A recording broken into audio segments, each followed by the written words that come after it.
네, 정말 귀한 간증 감사드립니다. 여러분, 오늘은 종려주일입니다. 갈릴리 지역 변두리의 사역을 마무리하고 예루살렘 성 입성할 때 길가에 많은 무리들이 제자들을 비롯하여서 종려나무 가지를 베어서 흔들었다 해서 종려주일이다 이렇게 일컫고 있습니다. 여러분, 그 종려나무는요, 대추야자 나무를 가리킵니다. 한 키가 다 자라면 8m 내지 10m 정도 되거든요. 나무가 30년 정도는 자라야 저렇게 열매를 맺습니다. 열매는 일반 대추보다 훨씬 더 달콤하고 또 크기도 한 3배 내지 4배 정도입니다. 종려나무는요, 무려 사람들에게 한 200년 정도 열매를 제공을 해 줍니다. 생명력이 대단한 거죠. 보통 생명력이 아닙니다. 그래서 이 종려나무를 헬란 말로는 포이닉스라고 그래요. 영어로 말하면 그 피닉스예요. 불사조, 죽지 않는 새. 그 정도로 생명력이 짙은 겁니다. 고대 로마 제국 시대에 그 황제가 어떤 성에 입성할 때 벌어지는 장면이 되게 다음과 같아요. 군중들이 환영하기 위해서 나옵니다. 그럼 정복 군주인 황제를 환영하면서 종려나무 가지를 흔들어요. 종려나무 가지는 그리스 로마 신화에 나오는 승리의 여신, 전쟁에서의 그 승리를 가져다 주는 여신인 니케를 가리켜요. 여러분, 그 나이키 그러잖아요. 그게 바로 니케에서 온 거예요. 그러니까 이런 그 스포츠 브랜드 나이키를 착용하거나 신고 뛰면은 경기에서 이길 수 있다라는 마케팅을 하는 거죠. 승리의 여신. 황제는 감람나무 잎사귀로 만든 월계관을 쓰고 입성을 해요. 그 감람나무는 올리브 기름을 생산해내는 그런 나무입니다. 감람나무 잎사귀는 평화의 여신 팍스를 가리켜요. 팍스. 그러니까 로마 황제 입성 행사는 니케 여신의 전쟁 승리와 팍스 여신의 평화가 결합되어 있는 셈입니다. 이런 결합은 당시 통용되던 화폐에도 잘 드러나고 있어요.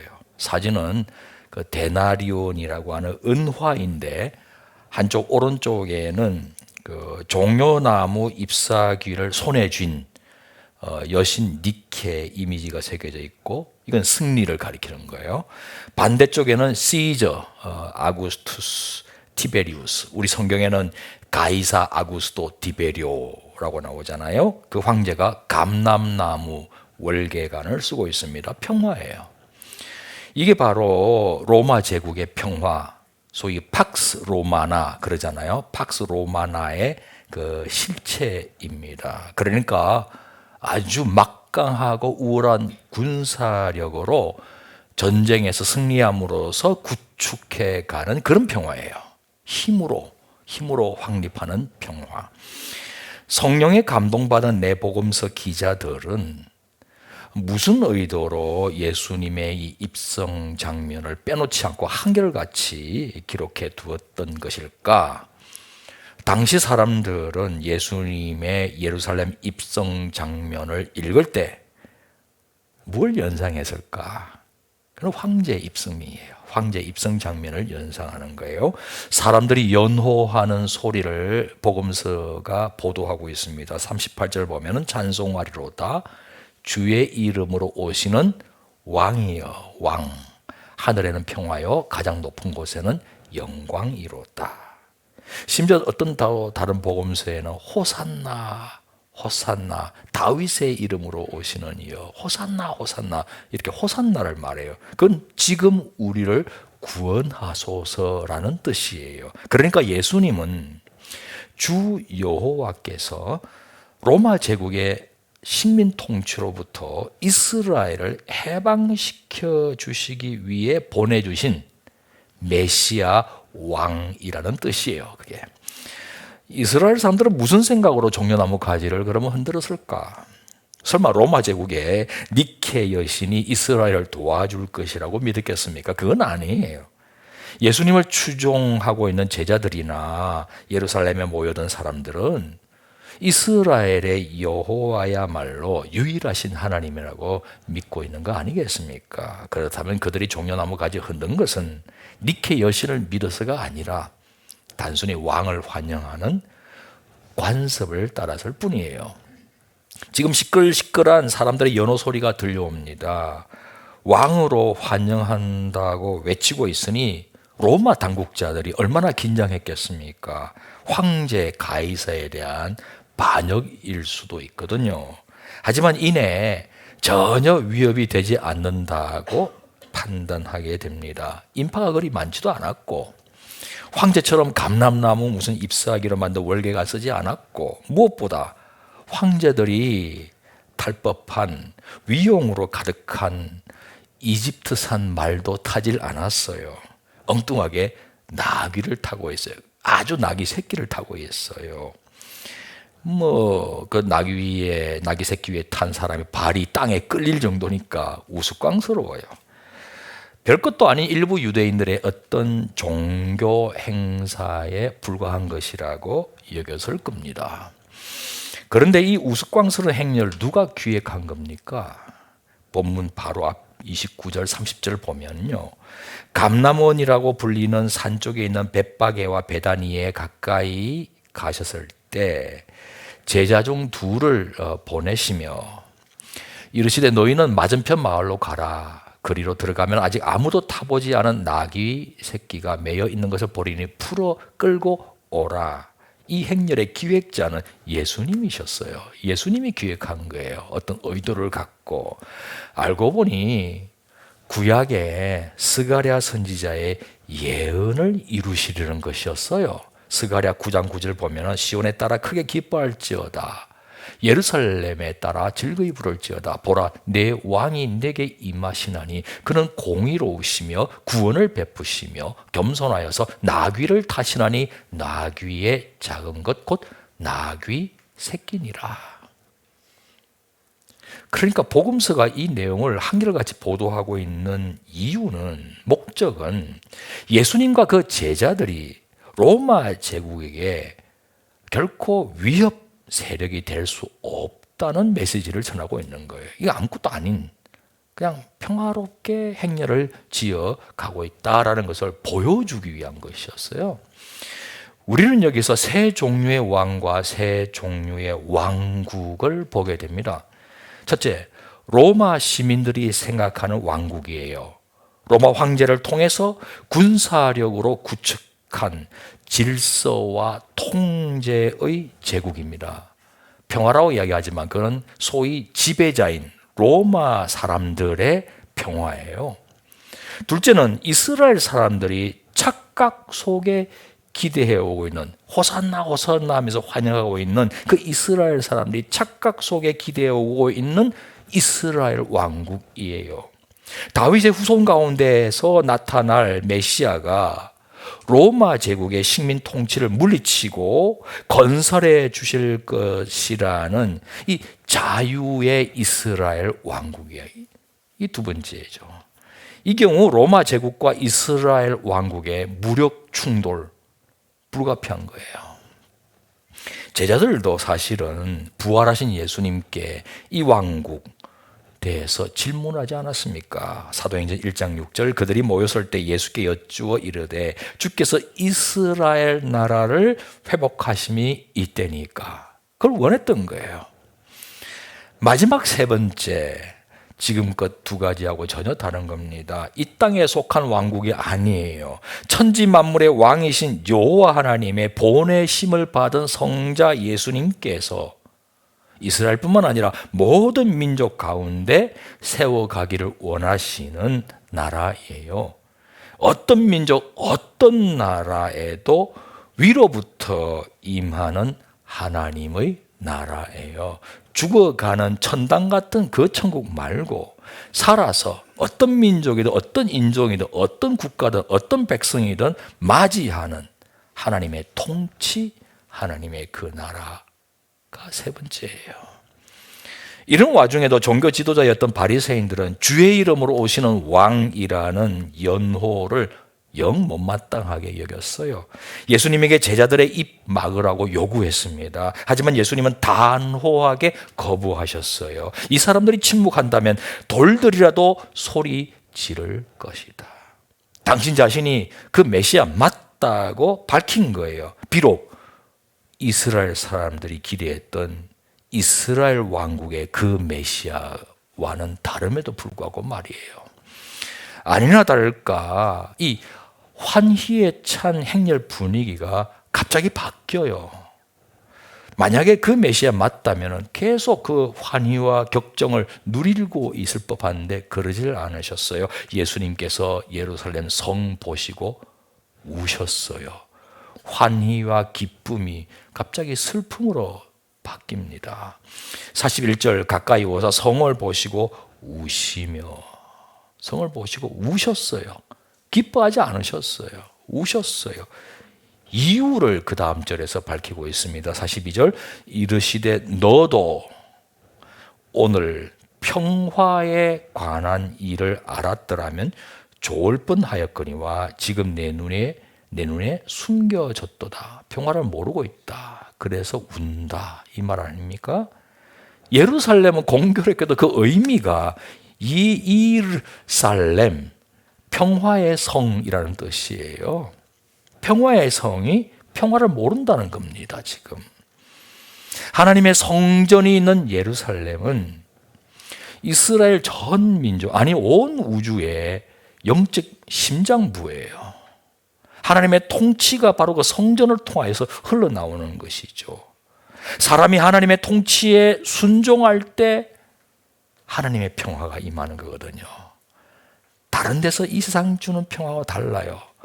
위로부터 임하는 하나님의 나라는 평화의 나라인데 하나님의 통치에 순종할 때 주어지는 하나님의 평화이죠. 샬롬. 그래서 예수님은 평화의 왕이라고도 일컫지 않습니까? 그런데 평화의 성이 하나님 평화 모르고 있다며 탄식하고 갑자기 울기 시작하시는 거예요. 안타깝다. 이방 로마 사람들이야 여호와 하나님의 통치를 어찌 알겠습니까? 하지만 이스라엘은 하나님의 통치에 순종해야 하는 언약 백성 아니었습니까? 하나님만이 주실 수 있는 평화를 당연히 경험하고 있어야 하지 않습니까? 그런데 하나님 평화 몰랐다는 것이죠. 모르고 있다는 것이죠. 하나님의 선민 이스라엘 사람들은 하나님께 제물은 바치면서도 일상의 삶에서는 하나님의 통치에 순종하지 않고 있기 때문이었습니다. 우리 성도님들은 이런 하나님의 평화를 경험하고 계신지 사실 궁금합니다. 어떤 시련과 역경 속에서도 합력하여 선을 이루어 주시는 하나님이 믿어지는 가운데 누리게 되는 그 평화 말이에요. 우리를 사랑하시는 그리고 전능하신 하나님께서 책임져 주시는 그 평화, 그 평안을 지금 누리고 계신가 참 궁금합니다. 이 세상 것으로 일희일비하고 흔들리고 있는 삶은 아닌지 말입니다. 하나님의 평화를 모르고 하나님의 통치에 순종하지 않는 이스라엘에게 닥칠 미래는 참혹했습니다. 일찍이 세례 요한도요, 회개에 합당한 열매를 맺지 않는 나무마다 도끼의 뿌리채 찍혀서 불에 던져진다고 하지 않았습니까? 이전에 나를 통치하던 주인이 있었다면 그거 다 버리고 이제는 새 주인이신 여호와 하나님의 통치에 순종하는 그 회개에 합당한 열매를 맺어야만 하는데 그렇지 않으면 소용없다. 그리고 찍혀서 불에 던져지게 될 것이다 말하지 않았습니까? 오늘 보면 바로 다음에도 예수님께서 예언하십니다. 하나님의 성전조차 돌 위에 돌 하나 남김없이 무너지고 이스라엘 사람들도 죽임 당할 것이라고 말입니다. 실제로 이 예언은 AD 70년경에 로마 군대에 의해서 그대로 이루어져 버렸습니다. 그런 예수님께서 예루살렘 성에 들어가시자마자 바로 어디로 가느냐? 성전으로 가세요. 이 행렬의 마지막 목적지가 성전이었다는 거죠. 성전 제일 바깥에 이방인의 뜰이 있습니다. 그런데 그 뜰에는 지금 한참 성전 화폐 환전상이나 희생제물 판매상이 장사를 하고 있어요. 아무런 화폐를 바칠 수가 없어요. 셰켈이라는 성전 화폐로 환전을 해야 됩니다. 로마나 그리스 화폐를 바칠 수가 없어요. 그러니까 환전상이 부르는 수수료가 값이에요. 그냥 그대로 정해지는 거예요. 그리고 멀리서부터 희생제물 끌고 오면 힘들잖아요. 바로 성전까지 와서 딱 제물을 사면 편하잖아요. 그 부르는 게 값이에요. 폭리를 취하고 있었어요. 그 좋은 장사하는 자리 그냥 얻었겠어요? 자리 차지하고자 하는 상인들의 경쟁이 얼마나 치열했겠습니까? 그러니 성전 관리하는 종교 지도자들과 검은 뒷거래 충분히 예상할 수 있습니다.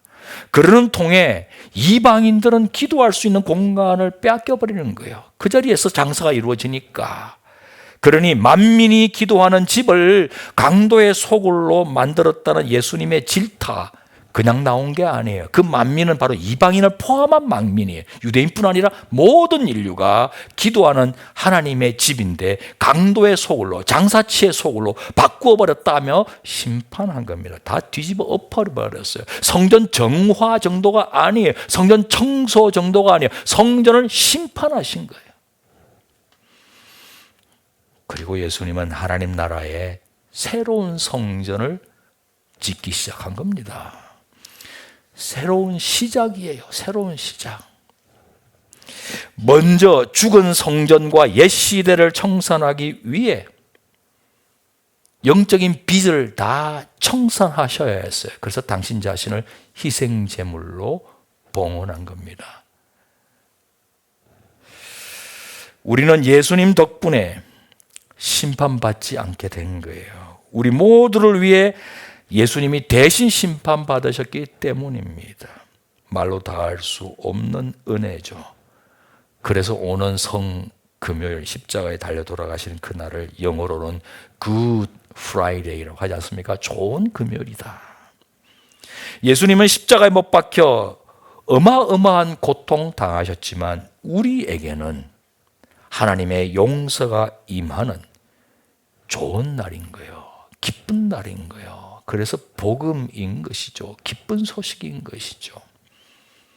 이제 성전의 머릿돌 되신 예수님께서는 우리 그리스도인들과 함께 하나님 나라에 살아있는 새로운 성전을 지어가기 시작한 겁니다. 에베소서 2장 20절에서 22절 이렇게 기록되고 있습니다. 너희는 사도들과 선지자들의 터 위에 세우심을 입은 자라. 그리스도 예수께서 친히 모퉁이 돌이 되셨느니라. 그의 안에서 건물마다 서로 연결하여 주 안에서 성전이 되어가고 너희도 성령 안에서 하나님이 거하실 초소가 되기 위하여 그리스도 예수 안에서 함께 지어져 가느니라. 새로운 성전입니다. 눈에 보이는 화려한 예루살렘 성전 예수님이 심판하셨지만 이제는 눈에 보이지 않으나 분명히 있는 하나님 나라의 새로운 성전을 예수님께서는 우리 모든 그리스도인들과 함께 그리스도께 속한 그리스도인들과 함께 같이 지금 지어가고 있습니다. 완성을 향해서. 그런데 하나님께서는 놀라운 말씀하세요. 바울의 입술을 열어서 우리 그리스도인들도 그리스도와 함께 죽었다는 사실을 알려주십니다. 로마서 6장 3절 4절 상반절 같이 읽습니다. 무릇 그리스도 예수와 합하여 세례를 받은 우리는 그의 죽으심과 합하여 세례를 받은 줄을 알지 못하느냐. 그러므로 우리가 그의 죽으심과 합하여 세례를 받음으로 그와 함께 장사되었나니 요단강에서 받으셨던 예수님의 세례는 십자가에 못 박혀 달려 돌아가신 것과 직결되고 있어요. 더 나아가 예수님 믿는 우리 그리스도인들도 예수님과 함께 세례받았고 예수님과 함께 십자가에 못 박혀 죽었으며 예수님과 함께 무덤 속에 장사된 것이라고 하나님이 선포하고 계십니다. 우리로서는 이해할 수 없는 거예요. 나는 지금 예수님 믿는데 2000년 예수님의 그 사건하고 나하고 무슨 상관이냐. 우리가 믿는 순간 모든 것을 가능케 하신 주님이 우리를 바로 예수 그리스도 안에 함께 진행된 사건이라고 여겨주시는 거예요. 죄인임에도 불구하고 의인으로 여겨주시듯이 너희도 죽은 것이라고 말하는 거예요. 우리의 옛사람이 예수님과 함께 십자가에 못 박혀 죽었고 이제는 새 사람으로 사는 것이라고 말씀하시는 거예요. 하나님의 선언인 것이에요. 그러므로 예수님은 우리를 대신하여 돌아가셨을 뿐만 아니라 우리를 대표하여 돌아가신 거예요. 우리도 그 안에서 함께 죽었기 때문입니다. 오늘 세례받은 분들이나 우리들은 그리스도인이라고 하지 않습니까? 그리스도에게 속한 사람이라는 뜻입니다. 예수님은 우리를 위해 희생제물로 우리 대신 돌아가신 하나님의 어린 양이라고 믿습니다. 동시에 예수님은 우리를 통치하시고 우리를 이끌어주시는 주인이요 왕이라는 사실도 고백하는 것입니다. 그러므로 세례식은 주인 교체식입니다. 이제는 여러분이 사는 것이 아닙니다. 여러분을 통해 주님, 예수님이 사시도록 하셔야 됩니다. 그러려면 순종해야 되는 것이죠. 하나님의 통치에 순종할 때 그 일이 가능하지 않겠습니까? 우리는 예수님과 함께 세례받은 거예요. 요단강에서. 우리는 예수님과 함께 십자가에서 못 박혀 죽은 거예요. 우리는 예수님과 함께 무덤 속에 장사되었습니다. 옛사람이. 그리고 우리는 믿음을 통해 이제 하나님 나라의 살아있는 성전으로 지어져 가고 있는 새로운 피조물이 된 것입니다. 누구든지 그리스도 안에 있으면 새로운 피조물이라. 그리스도 안에 있어야 새로운 피조물이라는 뜻이에요. 그게 순종해야 하라는 뜻이죠. 우리가 그리스도의 말씀에 순종하면 그것이 곧 하나님의 통치에 순종하는 것이고, 그리할 때 그리스도께서도 우리 안에 들어오셔서 우리와 동행하시며 우리를 책임져 주시는 겁니다. 모든 지각에 뛰어난 하나님의 평화가 우리의 마음과 생각을 지켜주시는 겁니다. 어떤 시련, 두려움, 염려, 불안에도 불구하고 아무것도 염려하지 않고 하나님께 아뢰을 때 우리 안에 계신 주인 되신 하나님이 우리의 마음과 생각을 평화로 지켜주시는 겁니다. 그래서 평화를 아는 자가 되는 것이죠. 저 옛날 예루살렘 사람들이 몰랐던 것과는 달리. 사랑하는 성도 여러분, 찬송가 가사 내용처럼 주 예수와 동행하니 그 어디나 하늘나라. 죽어서가 아닙니다. 지금 살아서도 그 어디나, 그 어떤 처지에서나, 그 어떤 순간에도 하늘나라 평화를 경험하시는 높은 뜻 사람 되시기를 축원합니다. 일어나셔서 결단의 찬양 드리겠습니다.